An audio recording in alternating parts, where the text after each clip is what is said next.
Despite being one of the most popular things in human history, a lot of people seem pretty whatever about Avatar, and honestly, that's understandable. It's a 13-year-old movie about blue cats who do weird ponytail stuff under a giant glow-in-the-dark tree, and to properly enjoy it you had to either drive to a theater and rent a pair of funky goggles, or buy a whole new kind of TV, which has since become obsolete.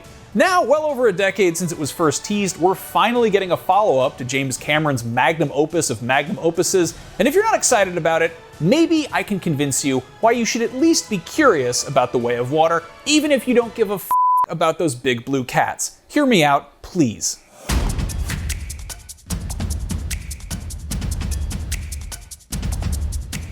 We have a running joke here at IGN that I'm the only Avatar fan on staff. It's not entirely true, but I'm definitely the most vocal. And really, I think I'm more of a fan of just James Cameron in general. Because here's the thing, the guy hasn't made a single bad movie, and some of his best ones happen to be sequels. Get down. For the sake of this argument, I'm giving him the benefit of the doubt and leaving Piranha 2: The Spawning off his filmography. Flying fish aside, let's talk about Cameron's track record for sequels because it's basically flawless. Aliens took Ridley Scott's haunted house in space and turned it into an action-packed roller coaster. Eat this. T2 took a similar approach, injecting the cyberpunk horror of the Terminator with a blockbuster spectacle, a sense of humor, and a surprising amount of heart, and most notably, he flipped the script by turning the terrifying antagonist from the first film into a hero. I'll be back. Cameron's movies are all visually and technically impressive, but he's always put a strong emphasis on storytelling. I've heard plenty of people write off the plot of Avatar as a boilerplate retelling of Pocahontas, but considering how many technical moving parts it had, in-universe and production-wise, it kinda makes sense to rely on a proven formula. If you're already inventing two types of camera systems in the entire ecosystem of an alien planet, maybe you don't need to also reinvent the wheel in the plot department. This is your Avatar now, Jake. The premise of Avatar might feel like Fern Gully by way of The Matrix, but it functions. White savior trope aside, Jake Sully works as an analog for the viewer. He's the new guy who's woefully underprepared to be zapped into the body of a 10-foot-tall alien and turned loose on a planet where rocks float and everything else tries to kill him. Avatar bombards the viewer with exposition, but it does so while maintaining a forward momentum.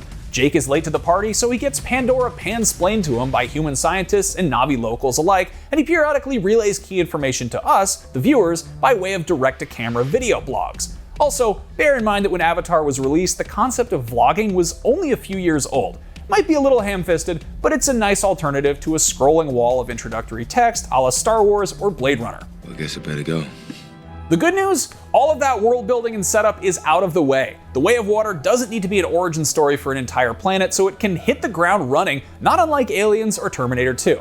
Assuming that Cameron is still putting the story first, and that he's got a good story to tell, the world is his oyster. And by world, I mean Pandora. And by oyster, I mean probably some sort of psychedelic alien mollusk that's based on an actual oyster that James Cameron once saw during one of his many real-life submarine adventures.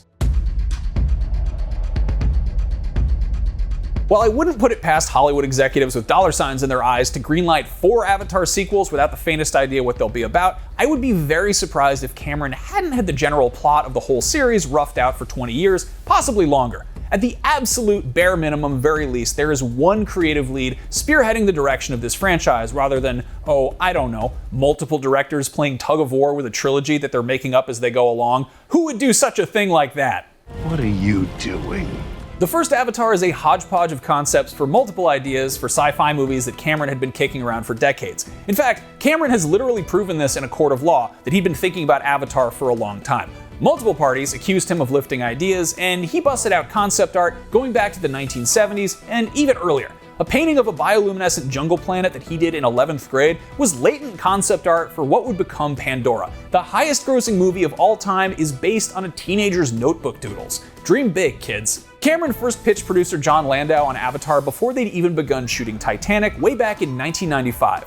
At the time, filmmaking technology wasn't advanced enough to make Avatar happen, so Cameron waited a decade, killing time by exploring the bottom of the ocean, as one does. Something being in development for ages can just as easily be a recipe for disappointment as it can for brilliance, but Cameron seems more like the kind of guy who likes to bide his time rather than just spin his wheels and twiddle his thumbs.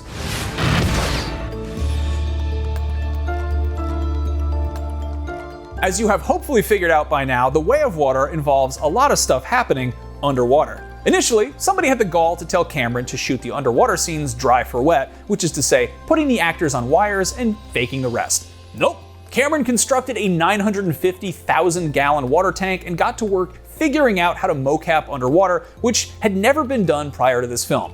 Technical hurdles aside, that meant putting the crew in scuba gear and snorkels while the actors had to suck it up, literally, and learn how to hold their breath long enough to film their scenes. Kate Winslett, who despite his best efforts Cameron had failed to drown while filming Titanic, learned how to hold her breath for 7.5 minutes, breaking Tom Cruise's previous record for on-screen breath holding. My guess is that Cruise is probably practicing to reclaim this title as we speak, possibly in the vacuum of space, because he's nuts. But Winslet didn't give a shit. She went on to go chain vape her way through 7 episodes of Mayor of Easttown. Do you have any idea how much she smokes in that show? A whole bunch. Anyway, enough has been said about how much revolutionary new shit Avatar did, but the reality is that's kind of par for the course for Cameron. He cut his teeth doing concept art, production design, and special effects for Roger Corman B movies like Galaxy of Terror and Battle Beyond the Stars, and much to the frustration of some of the people who've worked under him, he is very specific about what he wants, and sometimes that means trying things that have never been done before. There's no shortage of directors who have ambitious visions, but it is a rarity for them to take as hands-on an approach as Cameron has with his films. The bulk of the iconic machines and creatures that he gets credit for are actually based on his concept art. The Terminator, the Queen Alien, the Power Loader, all of these were sketched out in detail by Cameron himself. Get away from her, you bitch! Even Jack's iconic drawing of Rose from Titanic was literally sketched by Cameron, and the shot had to be flipped because Cameron's left-handed and Leo's not. And that level of involvement goes beyond the drawing board. The shot in T2 where the helicopter flies under the overpass, Cameron was flying that helicopter himself. No, I'm kidding, but that stunt is so ridiculously dangerous that the camera crew refused to film it up close, and instead Cameron just grabbed a camera himself and shot it from the back of a stunt car.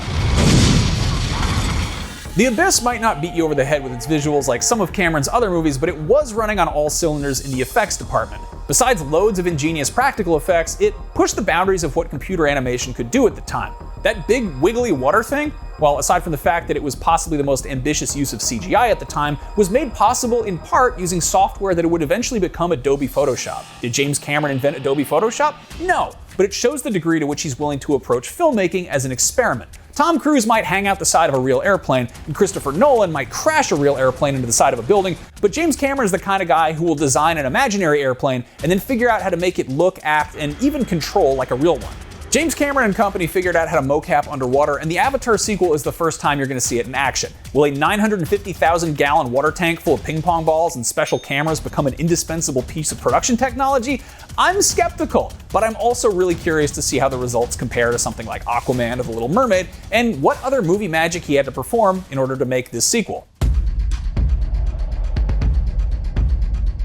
With 4 sequels in the works, Avatar fatigue is a very real possibility down the road, but one thing you've got to give this franchise credit for is that it's an original intellectual property introduced this century. Avatar is based on an original idea, and it's taken 13 years to manifest a sequel, and that is an absolute anomaly in the current pop culture landscape. When you look at the list of the top grossing movies of all time, they are all familiar in some capacity. Aside from being sequels, usually at least 3rd or 4th installments, most of them pull from some kind of pre-existing source material.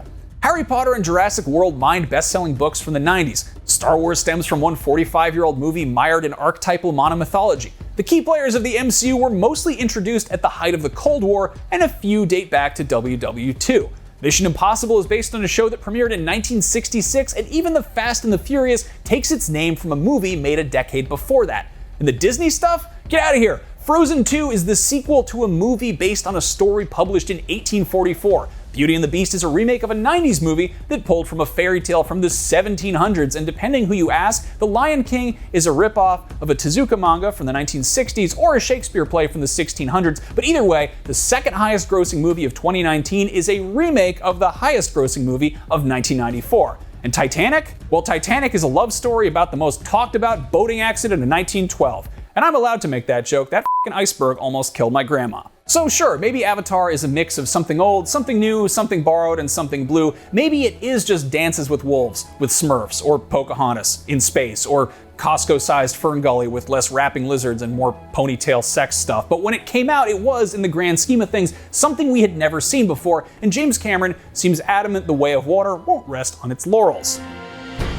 The Way of Water could be aggressively underwhelming, but I for one am curious to see what the hell this guy has been working on since 2009. Maybe the reason to give a shit about another Avatar is less because it's an Avatar sequel and more because it's a James Cameron sequel, and we all know how the last one of those turned out.